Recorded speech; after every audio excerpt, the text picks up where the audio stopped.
là là là là, vous allez rire, on en parlait, on en parlait avec Laurence Dorlin, Karine Tessandier. Forcément. C'est pas mal.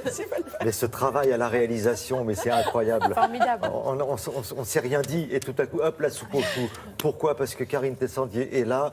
Lendemain de fête, on a besoin de se reposer, hein, parce qu'on a quand même fait des agapes. On va se mettre au vert. Oui, avec le chou, du chou sur 3 jours, comme s'il en pleuvait, du chou 3 vert. jours. Ah, 3 jours. Ah oui, 3 jours. C'est comme quand ça. même, Bah, on allez. va pas faire semblant. Demain, chou de Bruxelles. Ouais, cachez votre joie. Ah oui, et puis on terminera samedi avec un gâteau au chou vert, mais vraiment le beau gâteau bien doré. Ah. Je vais tout faire pour vous faire aimer le chou. Pourquoi?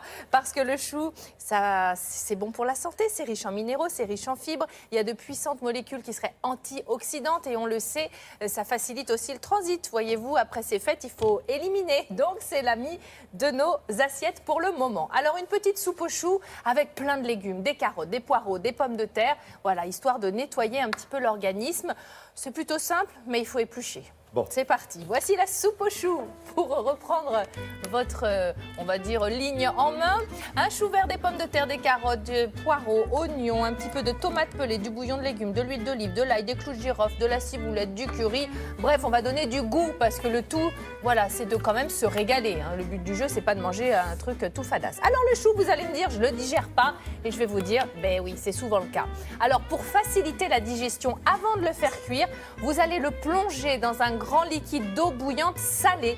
Vous allez le laisser 5 à 10 minutes et ensuite vous allez l'enlever, l'égoutter et jeter cette eau. C'est une pré-cuisson qui va vous permettre d'éliminer un maximum de soufre pour améliorer la digestion. Alors, on a le chou, il est en train de blanchir. On épluche les pommes de terre, on épluche les carottes, on s'occupe du poireau. Le poireau, on coupe la base du poireau, on coupe le vert, on le coupe en 4 pour bien le rincer sous l'eau, pour enlever éventuellement toute la terre qui serait restée. On le nettoie soigneusement et ensuite, eh bien, on va tout découper en petits morceaux. Donc, le poireau en petits dés, vous allez tout mettre dans un saladier. On va réserver, si vous voulez, tous les légumes que l'on va découper. On récupère notre chou qui a passé donc environ 5 à 10 minutes dans l'eau bouillante salée. On Là, il est l'égoutte. blanchi, c'est ce qu'on dit, il est blanchi. Voilà, il est blanchi. Ça nous permet d'éliminer un petit peu de soufre. Pour le gâteau, on verra ça samedi. Je l'ai même blanchi 2 fois. Vous pouvez renouveler l'opération si nécessaire. Alors ensuite, vous allez le cuire comme vous le souhaitez. Nous, on va le mettre dans la soupe. Donc, j'ai enlevé le cœur. Et ensuite, de la même manière, je vais le couper en petits morceaux. Hop! J'ajoute tout mon chou coupé dans mon saladier. Les pommes de terre épluchées, je vais aussi les couper en petits morceaux et les ajouter dans mon saladier avec la carotte épluchée, coupée en petits morceaux. Donc vous voyez, il n'y a rien de compliqué pour le moment, pas mal de manipulations pour cette histoire de chou. Et puis on va bien sûr mettre de l'oignon, donc on va couper la moitié en petits morceaux et puis l'autre moitié, on va mettre un petit clou de girofle et puis on va le mettre comme ça dans la soupe, histoire de la parfumer un petit peu. Voilà le petit clou et on va passer à la cuisson. Non sans avoir préparé l'ail. Vous allez me dire, il y a de l'ail. Oui, il y a de l'ail. Là aussi, c'est bon pour la santé. On l'épluche, on le dégerme et puis on l'ajoutera dans un petit moment. Alors, la cuisson, de l'huile d'olive. Allez, on est parti. On envoie notre petit oignon. On ajoute les carottes. Voilà, on mélange bien.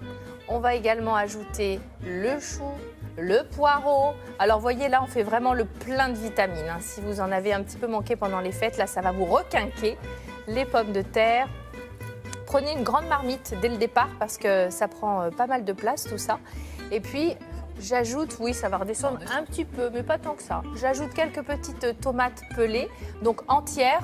Vous inquiétez pas, elles vont se déliter tranquillement dans la soupe. Et puis j'ajoute l'ail donc et un petit peu de bouillon, de légumes. Sur le dessus pour mouiller à peu près à hauteur et on va laisser cuire, mijoter tranquillement cette soupe. J'ai fait le choix, n'oubliez pas le petit clou de girofle, j'ai fait le choix de ne pas la mixer, mais vous pouvez, si vous le souhaitez, mixer le tout. Mais moi, j'aime bien quand il y a un petit peu de morceaux, je trouve ça plus gourmand. On laisse cuire une vingtaine de minutes et au moment du dressage, un peu de ciboulette fraîche ciselée sur le dessus, un peu de curry, vous rectifiez l'assaisonnement en sel et en poivre. Vous avez vu, volontairement, je ne l'ai pas mis avant, surtout pas le poivre, parce que lorsqu'on met le poivre comme ça dans une soupe, il prend son temps, il infuse et souvent, au final, c'est un petit peu trop relevé. Donc, on assaisonne, pour ma part, au dernier moment. Voilà, Merci, plein de Karine. vitamines. Vous voyez, on se moque au début Oui. et puis finalement, à l'arrivée, on se dit tiens, j'y goûte très bien. Oui. Merci beaucoup. Je vous en prie. Et à demain. Oui, pour les Karine. choux de Bruxelles, hein, je vous attends.